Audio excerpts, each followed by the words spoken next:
Good day, everyone. I am pleased to bring you a author reading, a partial reading of a chapter in my book called Life Explained, The Journey to Selfless Love.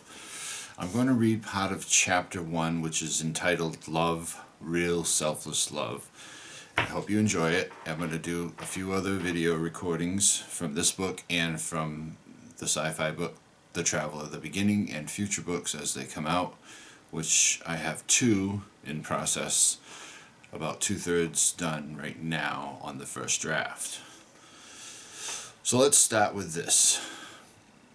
I was a little unsure where to begin and how to open this book in a way that would grab the attention of the reader, so I wrote this sentence: I just placed it in the hands of the Lord, and He would write it for me and through me.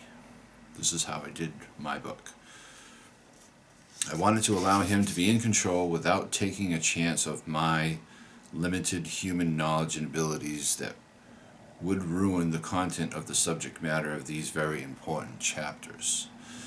Health and longevity of life tries to qualify a life, and that's something we all need, and many of us feel we are deserving of. The Bible references long life and quality of life as being tied together and tied to keeping of the Old Testament and New Testament scripture readings.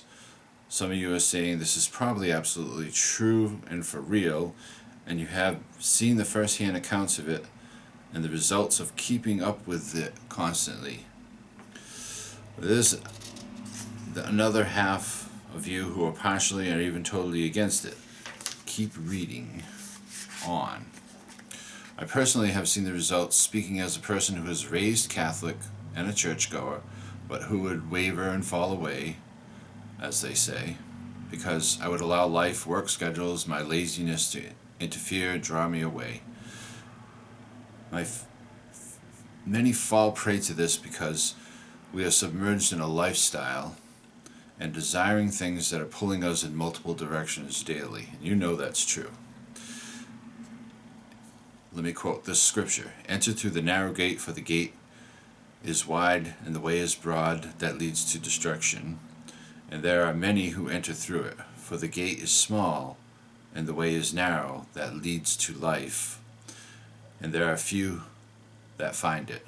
That's Matthew chapter 7, verses 13 through 15 in the NASB version Bible. I'll quote from quite a few Bibles. I actually own Bibles that date back to the 1700s, and I'll be quoting from study Bibles, from Bibles up to 2010 or so, and many versions of the Bibles, hoping that you'll look at your own Bible and what you've learned and relate to it and see the similarities and differences in the text, which can confuse and often bring us less information than what was originally put into the Hebrew text back in the day, that was translated into Latin, to Greek, to Arabic, to the Muslim Bibles and such.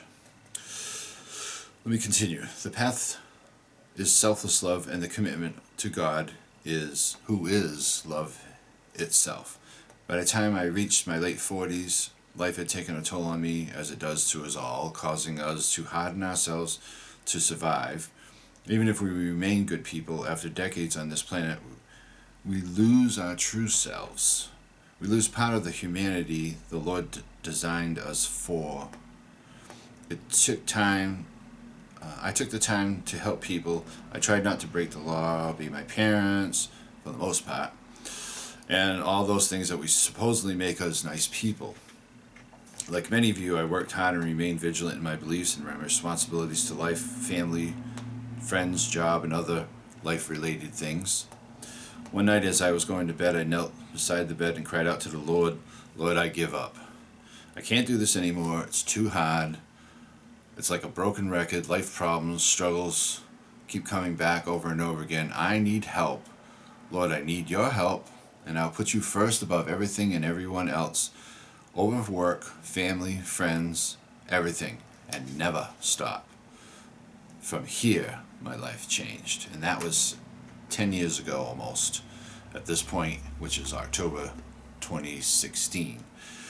Now, this book continues like this, a little bit about myself, a little bit about other chapters coming up, and it gives you continuous scripture readings after I talk to you about different things that have to do with life and what's going on in life. I don't give you a scripture and then say to you, and look, this is how it relates to life.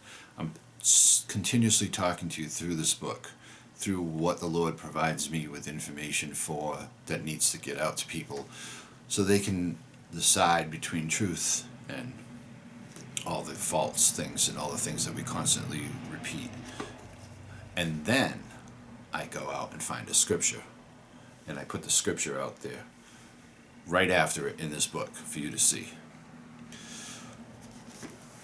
So I hope you